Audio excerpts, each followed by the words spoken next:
All right, I'm Nicole Saylor. I am the director of the American Folklife Center here at the Library of Congress. I'd like to welcome you to today's presentation, which is part of our ongoing Benjamin A. Botkin Lecture Series.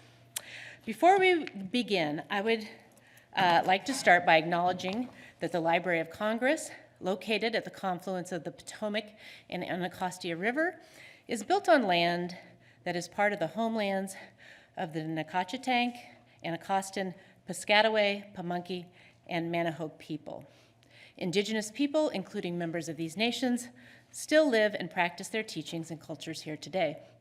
The library honors these stewards of the land and all the indigenous peoples of the United States, who are the first peoples, including those in the region where the library now provides its services. The library works to interact with these groups in a responsible and respectful way.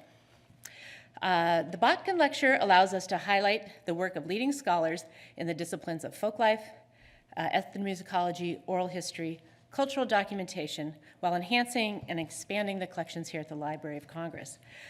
Both the center and the library see this as important acquisition functions. Each lecture is recorded and becomes part of the center's resources. In addition to being processed, these lectures and others are made available on loc.gov. So now would be an excellent time to remind you all to silence your phones so you're not archived in perpetuity. Okay, so today I have the honor of introducing distinguished scholar and historian Melissa Cooper. Dr. Cooper is an associate professor at Rutgers University, Newark, and one of America's leading experts in the history and culture of Gullah Geechee people. The Folklife Center is proud of the long history as a repository and steward of Gullah Geechee archival collections. The first recording in our collections from these islands dates back to 1926. In the near century of this work, we've also acquired 22 archival collections, placed 14 books and dissertations in our reference collection, and created several public-facing programs, all related to Gullah Geechee culture. Notably, we think the first archival recording of Kumbaya, the song whose words have now become part of the American vernacular, rests in our collections and was recorded from Darien, Georgian resident R. Wiley in 1926. We've recorded an online guide where you can learn more about these materials. You just go to guides.loc.gov/Gullah-Geechee-folklife. I also want to make note that today Dr. Cooper will be talking about material from her new book, which is available for sale in the back of the room. And so I want to draw your attention to that. And with that, please help me welcome Dr. Cooper.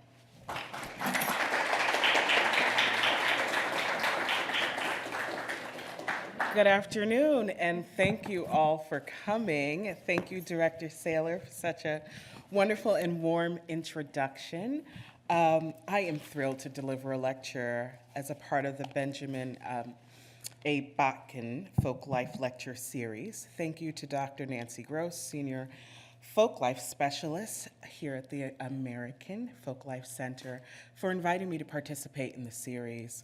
Anytime that I get to spend with you and your brilliant colleagues at the American Folklife Center, Doug, John, Michael, Steve, Guha, it's always a pleasure, and I'm always really happy to be here.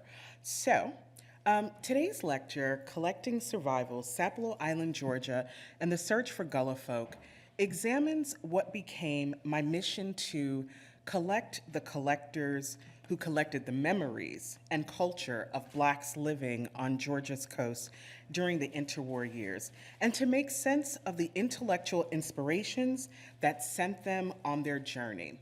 I'd like to begin by reading a passage from the book Making Gullah that features an encounter that illustrates the curiosities and tensions that I tried to make sense of through my research. On a sunny day during the fall of 1937, Katie Brown, one of Sapelo's oldest residents at the time, sat on her back steps of her small wooden house with her dog Flint at her side, absorbing the sun's warm rays. Surely the chugs and creaks of the ox cart that carried Mary Granger, the supervisor of the Federal Writers Project Savannah Unit, and her research team, caught Brown's attention as it moved closer and closer to her home. By 1937, the road that led to Katie Brown's house had been well traveled by curious visitors, researchers, and writers who showed up at her back door hoping to sift through her memories for evidence that could be used to prove the viability of their African survivals theories. As the ox cart slowed to a stop on the dirt road at Katie Brown's back steps, and Mary Granger and her small entourage climbed out, Brown must have wondered what this new group of white visitors would ask her to do. Would she be asked to sing slave songs like she had for Lydia Parrish? Would they ask her to talk into a recording machine like she did for Lorenzo Dow Turner? She may have asked herself these questions, but as soon as she saw the group move toward her back steps with pens, notepads, and photography equipment in their hands, she must have known that whatever they asked her, it would certainly be about the past. She would not be asked about the young, rich playboy, R.J. Reynolds, who replaced Howard Coffin as the island's white patriarch and had begun to push Black Islanders off their land almost as soon as he purchased Coffin's holdings. Nor would she be asked about the scores of islanders who abandoned their jobs at the Big House and at other sites on the island and migrated to nearby cities on the mainland and in the north, searching for economic opportunities and racial equality. Katie Brown's backstep visitors never asked her opinion, and they never asked her about her struggles or the struggles of the islanders in general.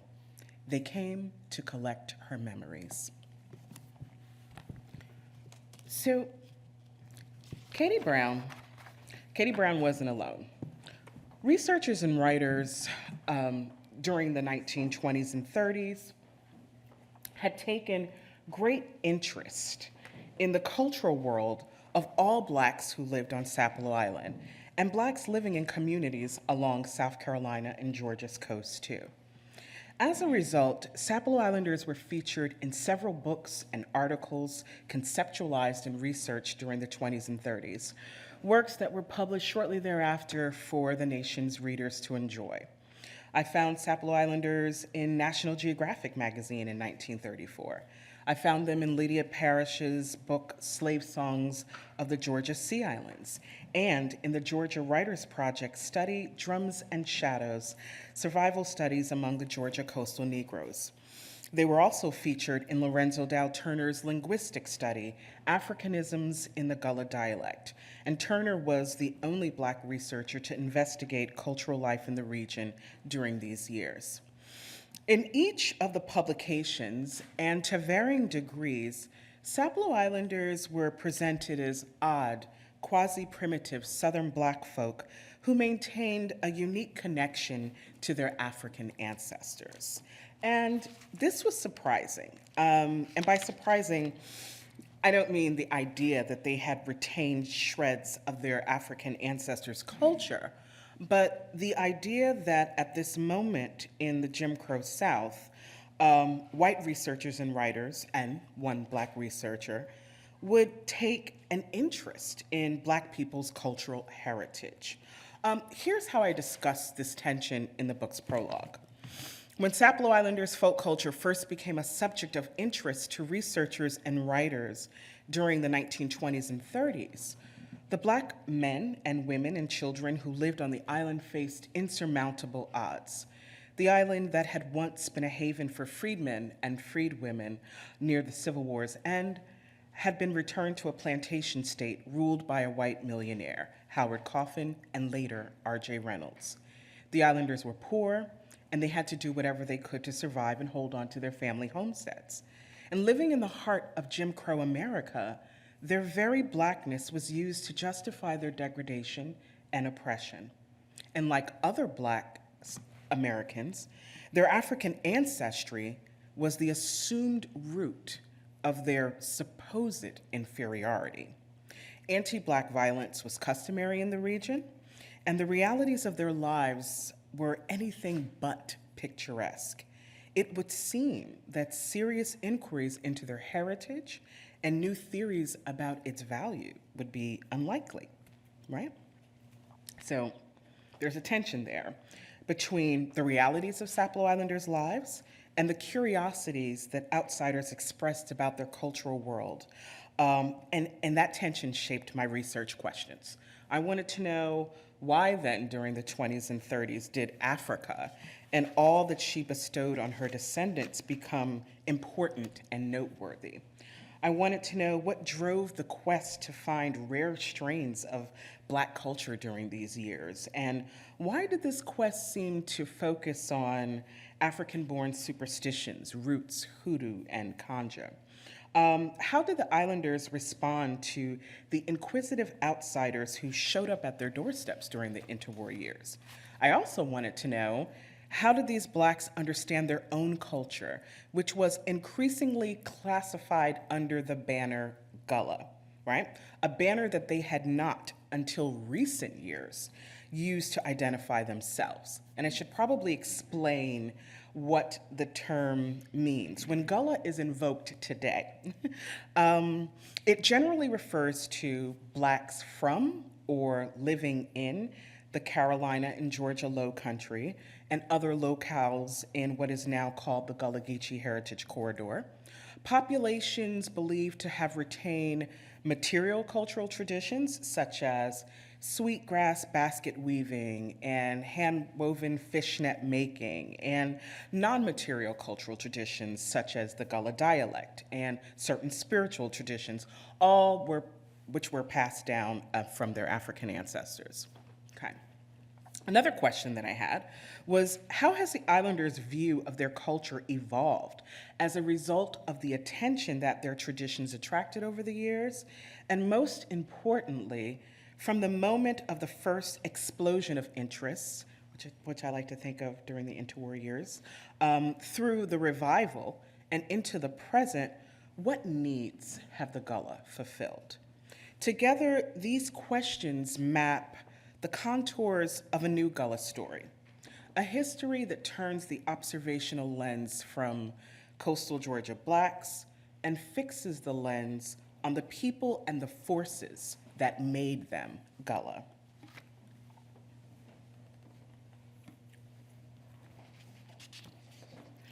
So clearly, there was, to some extent, a shift in the meaning and significance of Sapelo Islander and other Low Country Blacks, their culture and their African heritage.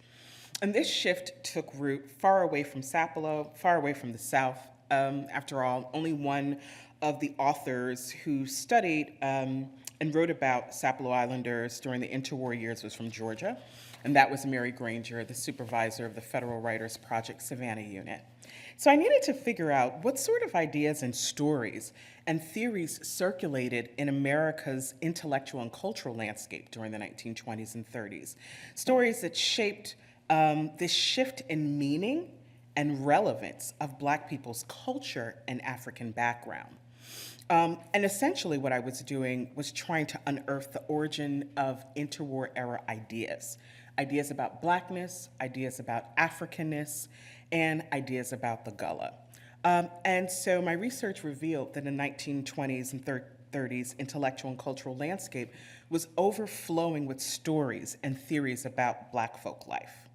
And the researchers and writers who came to Sapelo, they brought an interesting mix of these stories and theories with them. In Making Gullah, I examined the role that the Great Migration played in recasting the world that Black Southern migrants left behind as one that needed to be theorized and explored. And I explored the way that the Harlem Renaissance and the new Negro intelligentsia's focus on Black history and Africa and Black folk culture factored in the new curiosity about Low Country Blacks. I also probed the contested theories and debates that took shape in the Academy during the interwar years about Black people's culture and the possibility that shreds of African culture survived in America. Debates such as the one that took place between white Jewish anthropologist Melville Herskovits and Black sociologist E. Franklin Frazier. And this debate was especially contentious when it focused on drums and shadows. I uncovered the voodoo craze evident in American popular culture. You could see some of the newspaper headlines. Those are actually from newspapers. During this voodoo craze, voodoo and roots and conjure were depicted, it was really evident in American popular culture. It was depicted as pathological, yet a fantastical, essential element of African spiritual life that seemed to linger in rural Black communities. And time again, I found connections between these currents and the published works and their authors that featured Sapelo Islanders and their Black neighbors along the coast. So the intellectual debris of this really charged moment in the nation's race-making history shaped the way that Sapelo Islanders and other Gullah folk would be depicted in published works. Works that generally revealed more about the intellectual and racial preoccupations of the day than they did about Sapelo Islanders' folk culture. So, inside the Academy, the emerging disciplines of anthropology and sociology dedicated significant scholarly energy to theorizing race. And the Blacks who lived in coastal communities in South Carolina and Georgia were identified as populations that might shed light on questions about cultural retentions and race. So even though Herskovits championed the idea that African survivals were readily observable in Black communities across the diaspora, and even though Robert E. Park, who was a sociologist who mentored E. Franklin Frazier, generally argued that slavery had all but destroyed African cultural traditions in Black populations, they both suggested that authentic African survivals could be found in Black communities in the Low Country. And ideas about racial purity and geographical isolation shaped their conceptualizations about these communities' uniqueness. And I should speak to this idea of geographical isolation. Sapelo Islanders and other Blacks who lived on island communities in the Low Country, they had never been isolated. They had been moving back and forth as a part of daily life between the islands and the mainlands for generations, right? The isolation is a myth, but one that certainly helped to energize the view that these people were uniquely positioned to have a self-contained cultural existence. And so what we also see here in Park's quote is that these exceptional populations, because of course he didn't believe African survivals were a thing, that in these exceptional populations, it was in their spiritual practice and religious traditions that you could see the most reliable evidences of African influence. And that means something special in 1920s and 30s America. We can see that in Zora Neale Hurston's anthropological work. Most people think of Zora Neale Hurston strictly as a novelist, but she had a whole life as an anthropologist, as a student of Franz Boas and a colleague of Melville Herskovits, and she focused her anthropological work on Black folklore and folk material. And hoodoo and voodoo were practices that she suggested were mainstays in African American life, okay? But she's also formulating these theories at a time when US imperial conquests and American popular culture have converged in this sort of voodoo craze. The preoccupation with African spiritual savagery that can be detected in fictional and factual, right, stories told in newspapers, in books, in films. Our whole zombie film genre is rooted deep in this moment of a heightened obsession with African spiritual primitivism in the wake of the Haitian occupation. So there's a lot going on. So Hurston is not just in a vacuum making this declaration, right, that she does in the Journal of American Folklore when she writes, quote, "Shreds of hoodoo beliefs and practices are found wherever any number of Negroes is found in America." We also, in terms of what's going on with the intellectual debris in 1920s American, 1920s and 30s American culture, we owe Julia Peterkin, she deserves lots of attention. Julia Peterkin, the history-making South Carolina novelist, the winner of the Pulitzer Prize in Fiction in 1929, played a massive role in popularizing Gullah folk. Her novels set on the fictional postbellum plantation Blue Brook almost exclusively featured Black characters and literally channeled the Gullah voice through dialect writing. She wrote in dialect in the voice of Black characters. Blue Brook's midwife, Mom Hannah, and Blue Brook's herbalist, Daddy Cujo, become templates for authentic Gullah stock figures. Blue Brook Gullahs, they were artifacts of the antebellum era. They remained on the plantation and worked the plantation after their masters and their white descendants had gone. They were suspicious of modernity and book learning. They were isolated on plantations and backward. And spiritual solutions were the remedy for all their problems. And those spiritual solutions either came from God or conjure. But either way, there was always a spiritual, not a political, solution to the trouble that plagued them.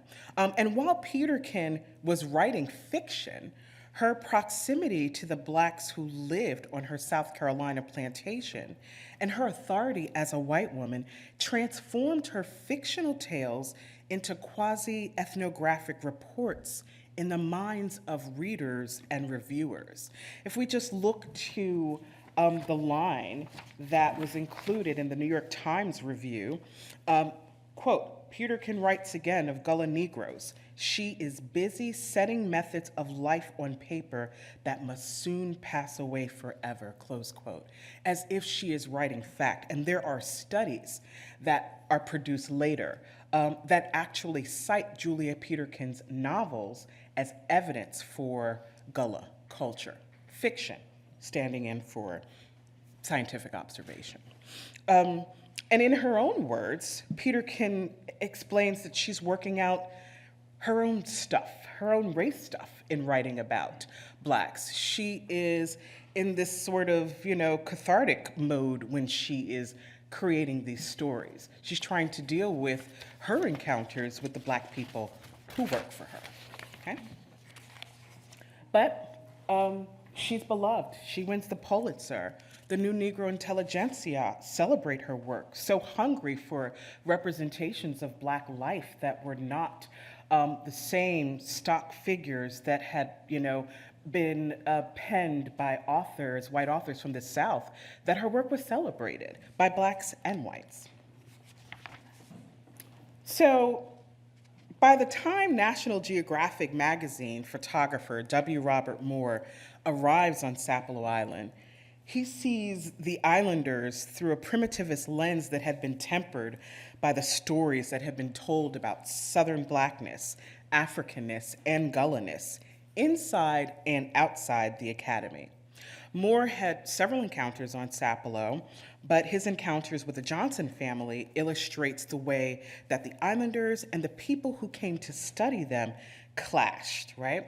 The way that the islanders were imagined versus the way, the image that the islanders tried to project. In the book, I explain more about National Geographic magazine and how it is uniquely positioned to tell these breathless tales of encounters between white civilization and black and brown, savagery. So this is also, sort of in line with what the publication did. But we can see some things about it just through looking at some of what he does on Sapelo. So he has several encounters, but this encounter with the Johnson family I found very interesting. I interviewed several of the children featured in the photograph. And whereas the Johnson family attempted to project respectability and modernity, they gathered their children, they put them in their Sunday best. They knew that this was going to be a photo that would be in the magazine. Their father worked for Reynolds, which is part of the way that Moore probably had access to him and learned of the family. So they're projecting modernity, they're trying to, and respectability, but Moore would use his camera gaze and his pen to tell a different story about the family. One of the things that he did, he was so desperate to photograph this very odd, abnormally large black family of 15 children, that even though the Johnsons had reported that, well, one of our children has passed away, others have grown up and moved on to the mainland, he wanted to get 15 in the number. So he pulled some of the neighbors' kids and just put them in the picture. And it's really hard to see from where you are, but you could probably point out who is dressed differently than the rest of the people, the children in the photograph. And also in his tour of Sapelo, he inserts this vague African essence into mundane aspects of Black life, like the hand clap song and dance that Isaac and Naomi are performing that he photographs, and the caption underneath reads, "Young Isaac exhibits a pair of agile feet burning with African rhythm, while his sister," right, burning with African rhythm. This means something in 1920s and 30s America. I mean, and I noticed it because I'm reading through this stuff and I just keep seeing it over and over again. I'm like, what is this? And what's happening here? And it was clear he's speaking to this moment where finding the Africa in the Black Southern is the vogue. It is the thing.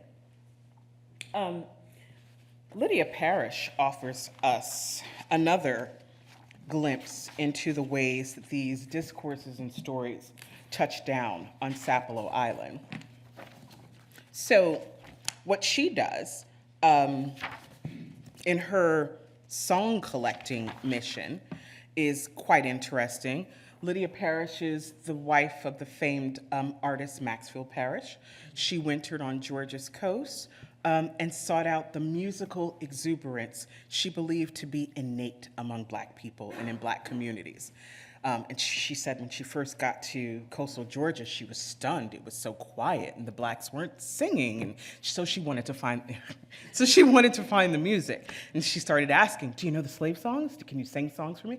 And that's how her collection began. The Black people were unnaturally not singing. So that became her slave song collection. And she had some really interesting conclusions about African survivals in Black American music culture, which she also reduced to a vague African essence. And in her writings about the topic, she expressed so many ideas that were loaded with and informed by racial assumptions. For example, she sort of idealized antebellum plantations as incubators of Black music culture. She derided Black educators who she believed tried to stamp out musical exuberance among their pupils and, just force them to be modern and be respectable in a way that jeopardized the material that she hoped to collect. She organized slave song performances for white audiences and referred to her Black performers as her Negroes. But Parrish also, in a very mixed legacy, she invoked the Black history movement led by scholar Carter G. Woodson. And she actually saw herself as contributing to the Black history movement by collecting these slave songs that would soon pass away forever. Lorenzo Dow Turner, this English professor at Howard, when he began investigating the Gullah dialect, he sought to prove that the African origins of the Gullah dialect were substantial, and he was trying to rebut the baby talk thesis, right? Which at its core assumed that intellectual inferiority was responsible for the odd dialect prevalent in Black communities throughout the region. And Turner was the only researcher who came to Sapelo hoping to use his findings to combat racist assumptions. And this is an important distinction, right? But at the same time, he did share some of the beliefs that other Sapelo and Gullah researchers held about the people whose cultural world he explored. He feared that the material that he was after would soon be lost forever as sophistication and modernity encroached on coastal Black communities, puncturing that mythical veil of isolation he imagined Gullah folk were swaddled in. And in his notes, he left pages and pages and pages of notes from his recording missions in coastal Georgia, South Carolina. In his notes, he writes about Katie Brown, who we opened our talk with. He notes a bit of annoyance with Katie. He would see Katie Brown in the community, and she would be having conversations with islanders using a very relaxed colloquial dialect, one that he assumed was infused with all sorts of evidence of African linguistic traditions and patterns. And then he would have her come in for a recording, and she would switch to formal speech. And he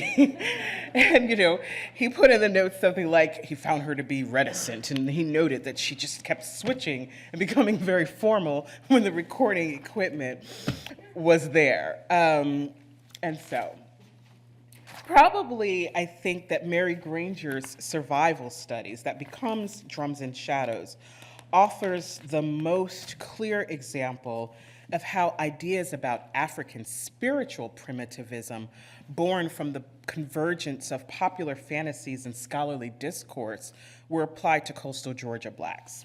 And we could just look at what she wrote in the draft of the manuscript. Quote, "In this section where primitive people have been more or less racially distinct, the field is so wide that intensified study in special areas still reveals valuable information.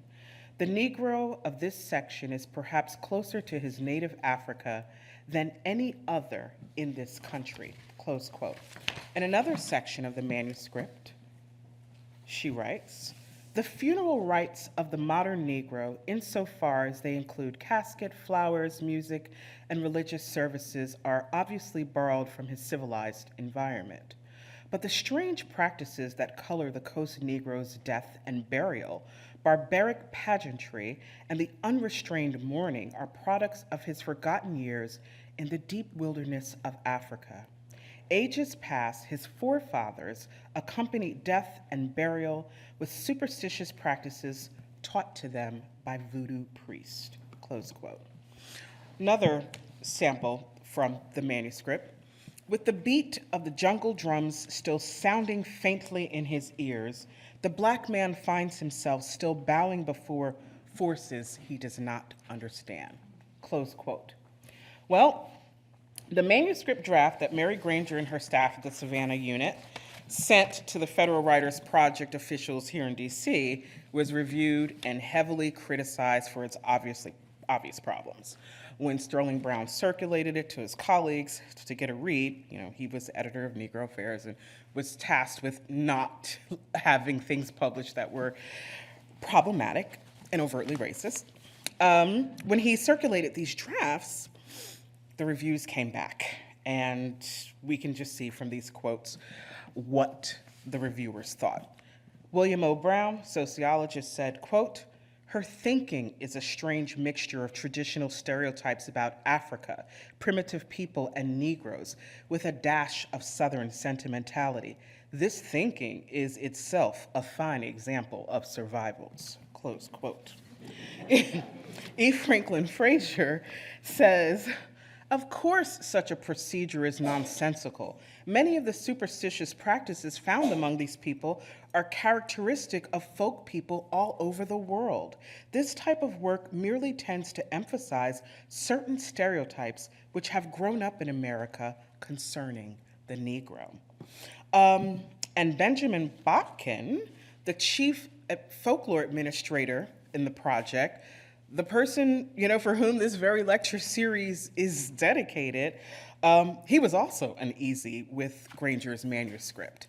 His written comments on her draft include, quote, a rereading of the manuscript confirms the impression of a rather disjointed and desultory piece of work in which description, editorial comment, and interview are jumbled together in feature story fashion, close quote. He complained that Granger's interviewing technique was bad and revealed prejudices. And aside from the fact that the study included some, superstitions that were unique to a specific area, Botkin found almost no value to the work. He says, quote, at present, we have a series of loosely connected local color sketches, each of which is more or less hodgepodge of chit-chat and gossip with leading questions and often misleading answers, close quote. Like Frazier, Botkin suggested that Granger should look for European parallels for local superstitions. But in the end, the entity had to justify its existence, so they published a book. And Granger revised the manuscript, and she never abandoned her thesis, and the study was published. But this is the result. This is Shad Hall, a man who had been a slave, who, according to Lorenzo Dow Turner, spoke some French, maybe as a result of family coming over, possibly fleeing Haitian Revolution. I mean, a story, right? Lived through Reconstruction, had lived through so much history, but he is here in Drums and Shadows, in at least in this specific excerpt, talking about witches and answering questions. You can almost read the question in the quote. Yes, ma'am, I hear tell of witches, right? This is what he's being asked about. Sapelo Island researchers, collectively, they simultaneously dug up and buried Sapelo Islanders' past. Now, the obsession that amateur folklorists like Mary Granger and Lydia Parrish had with Sapelo Islanders and coastal Georgia Blacks' African essence, they did result in incidental discoveries that future researchers would find incredibly valuable, such as the stories that the islanders told about their enslaved Muslim ancestors like Bilali Muhammad. But these researchers also selectively investigated the origins of the islanders' cultural world, excluding the history and forces that had a great impact on their lives, their community's composition, and even their interactions with the very researchers who came to study them. Sapelo researchers, they didn't ask islanders like Shad Hall about Jim Crow and poverty that they navigated. They didn't ask them about their family homesteads, land that they fought for after the Civil War. They didn't ask about how Coffin and Reynolds' occupation of the island impacted their fight to hold on to that land, which was their ancestors' highest freedom aspirations. And for all that they asked about their ancestors, they didn't ask about their enslaved ancestors' fight for freedom. And ultimately, these researchers, their view of Sapelo Islanders' history and cultural world was distorted by the primitivist gaze. However, those distortions quickly became accepted as verifiable fact. Now, most people familiar with Sapelo Islanders' legendary folk culture have never read or heard of any of the interwar era publications that I just talked about, but they will have almost certainly have encountered the works of Black women writers who have revived the Gullah, making them important figures in African American cultural life outside the academy, in the wake of the Black Studies movement in the 70s and the 80s and the 90s. And as was true during the interwar years, the Gullah revival, I like to think about this period as the revival, was also tied to cultural and intellectual trends. I investigated this connection, tracing the way the rise of the Black Studies movement and new dynamic inquiries into Black cultural life encouraged a revised view of the African survivals concept, right? These thinkers, they transformed African survivals, elevating survivals from this assumed exotic ingredient in rural Black folk life. During these years, I'm on the wrong page. Goodness, sorry. During these years, they're like, what? That doesn't match.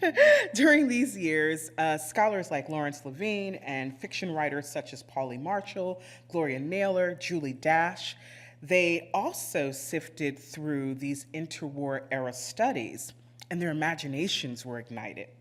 And new formulations about Gullah folk surfaced in their writings, right? So these Black women writers, post-Black Studies movement scholars, they rescued Gullah and Geechee labels from the primitivist gaze by recasting African survivals in low country locales like Sapelo as evidence that African culture was strong enough to survive slavery, strong enough to survive Jim Crow, and strong enough to survive American racism. So in the 1920s and 30s, interviews with Sapelo Islanders became really important material for their artistic works. And so this is a complicated legacy, and another chapter in sort of a new storytelling about Sapelo Island folk. In making Gullah, I conducted lots of oral history interviews, and I really made every effort to make the voice of Sapelo Islanders and their Black coastal neighbors audible throughout the book. And for all that has been written about their community and their generations-long struggle for freedom, equality, and land, only in recent years have these stories started to eclipse these older stories that had been told about their cultural world for decades. And now that they are telling their own story, now that the fate of their community is the most tenuous in the face of rising property taxes, the encroachment of outsiders in their community, and the steady decrease in the number of Sapelo Islanders who live on the island year-round, once again, their past and culture take on new meaning in this new context. The uniqueness of their culture and the Islanders' community, its African feel, is included in that New York Times headline, are offered as reasons why the people should never be separated from their land. And now that the Islanders are telling their own story about their community culture, the legacy of resistance against systems of oppression and community building through land ownership are central to the stories that they tell about their past. This is how they talk about what is unique about their culture. And these are all stories that 1920s and 30s researchers excluded from their studies. So there is a whole new sort of picture of what is unique about our community's culture, and resistance runs through it now that Sapelo Islanders sort of are telling their own story. There's so much more that I can say, but I'm eager to engage with you all, so please ask questions and let's have a conversation. Thank you for your attention and thank you for coming.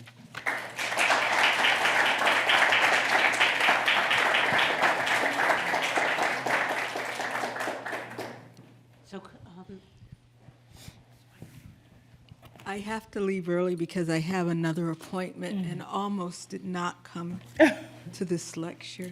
Thank you so much. The biggest takeaway is who's telling your story and why, and reinterpreting the narrative according to facts when we tell our own story. I had repeated, that's why I've had it, my friend. I had repeated the myth that I've read several places that the culture was preserved because of their isolation. I look forward to reading your book, and thank you so much Thank you. for widening the aperture and changing the narrative. Thank you. I can't wait to see. Thank you.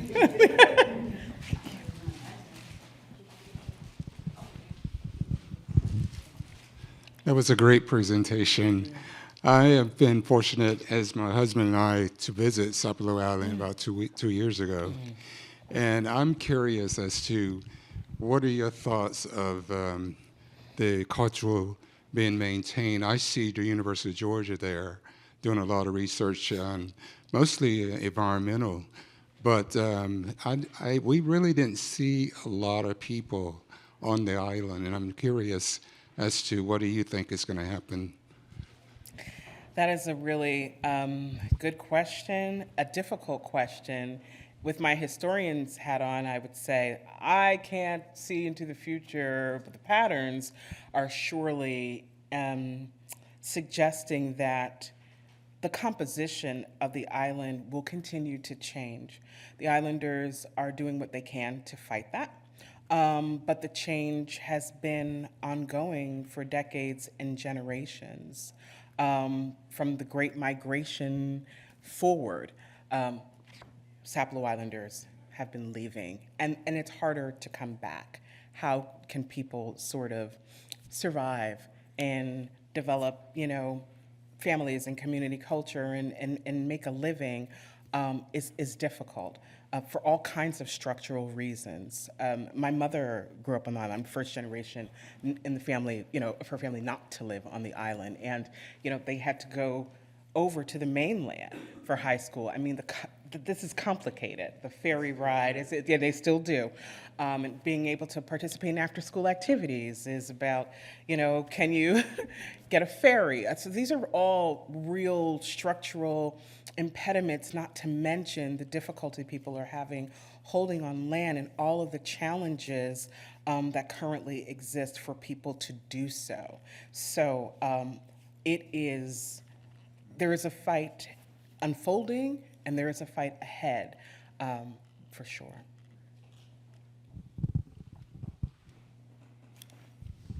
I want to echo, thank you. Thank you. Thank you. I was a history major undergrad and graduate school. I think I read a lot, I know a lot, certainly more about slavery than other periods. But there's so much that you introduced that I didn't know. And I'm thinking, is there a course? How do we start to learn this? How many books do I need to go through? And I was looking through your books and taking notes on what I want to do. But I also wonder about the role of the International African Museum in Charleston.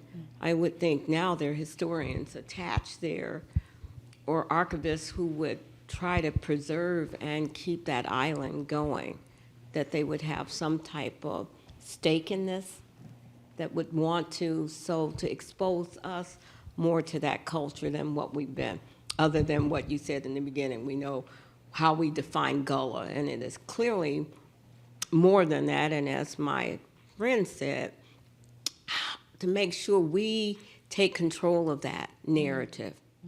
Yeah. Well, so much of the work is being written. When I went to graduate school, which was not very, very long ago, most people had felt that we know everything there is to know about the Gullah. What's your intervention going to be, and why are you going to study this? We know what we need to know. And I said, there's something. I think there's something else going on that we have not yet talked about relative to the construction of that identity. So that response is to say there are things we don't know because it's still being examined and studied and explored, and the students are still emerging and asking the questions and entering the academy with unique vantage points that help them to see some of the blind spots that scholars had previously missed. So it's all unfolding. I don't know that there are any specific classes, at least not at my university, even though I'm there, on sort of this history, but the work is being done. The new museum in Charleston is a great museum. I was one of their content advisors for the Gullah exhibit. They've put together something very fascinating. I'm not sure that when we think about preservation of a community. And the last chapter in the book really takes it on, and it's actually, this is the title, a part of the title of the last chapter, From African Survivals to the Fight for Survival.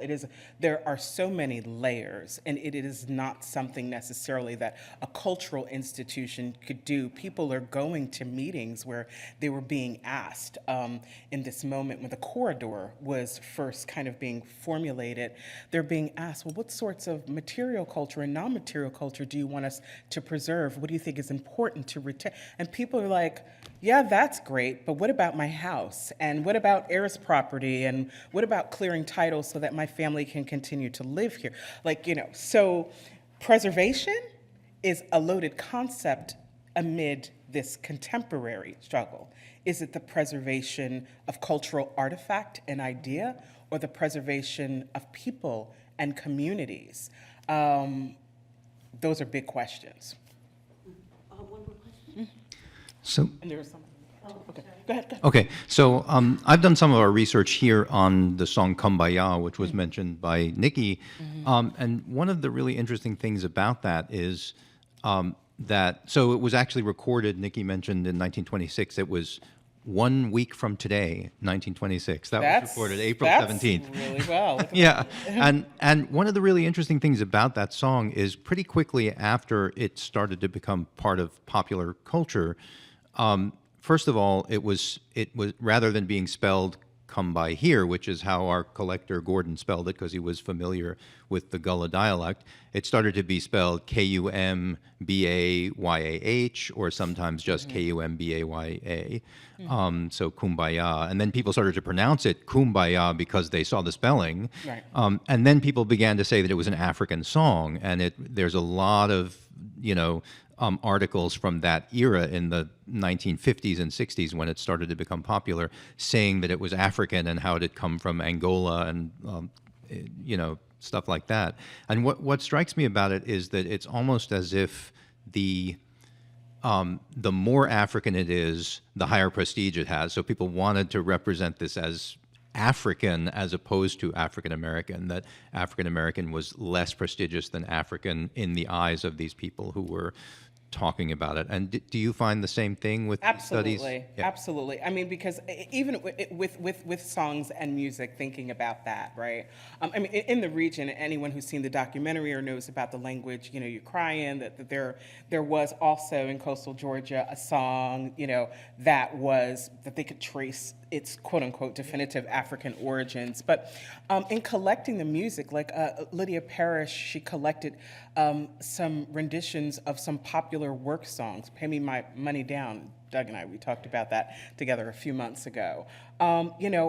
She's collecting it and capturing it because she thinks this is something unique about the way these people engage with music. And the lyrics, people are complaining about their poverty. They're complaining about the power that the people they work for have over them. I wish I was Coffin's son, sit in a house and drink good rum. They're missing like the true sort of root of what this suggests. And even with songs like Come By Here, it's a call for spiritual relief from what, right? Making it African and sort of putting it in that realm is easier to digest, much more romantic and sort of on par with the way that we've come to understand these communities and the region. So it's an older thing that's happening, and most folks don't understand the interwar era roots of stamping African on things. And this is not to say there were not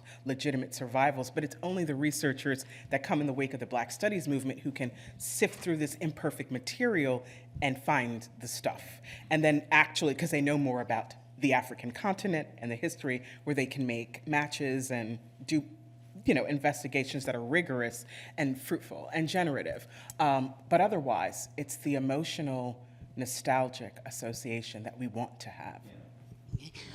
Can we have time for one more question, please? So in both your talk and your comments just now, you did a really great job of pointing out both the tension and the connection between history and the present. Archival collections and ongoing activities in community. And in your own research, it sounds like you were both in community and in the archive. And I was wondering, as a historian, doing that kind of work, what advice you might have for, I don't know, paying attention, taking care to see how archival collections in their various time periods are in dialogue with the living history and the living stories of people today? That's a really difficult question, and it's one that after living the experience, I should have a very well-formed answer for. I think if I were to reflect on what was most helpful for me, it was to always think about the motives for documentation, motive for collecting, the motive for committing something to the page, the book, the file, and to always look for an assessment of the meanings of things in that, in that archive, but outside as well. And that gave me the most help and provided the greatest clues for things I would have missed otherwise, and things that lots of researchers missed, because there were angles I certainly had as having roots in this community, to understanding that there was something else going on, that people had become accustomed to people coming by and asking them questions, and there was a certain there was a certain dynamic at play, and then something else had happened on the side. So, to pay attention, to think about motives and meaning, and look for lots of different sources to understand what things mean. Please join me in thanking Dr. Cooper for coming. Thank you.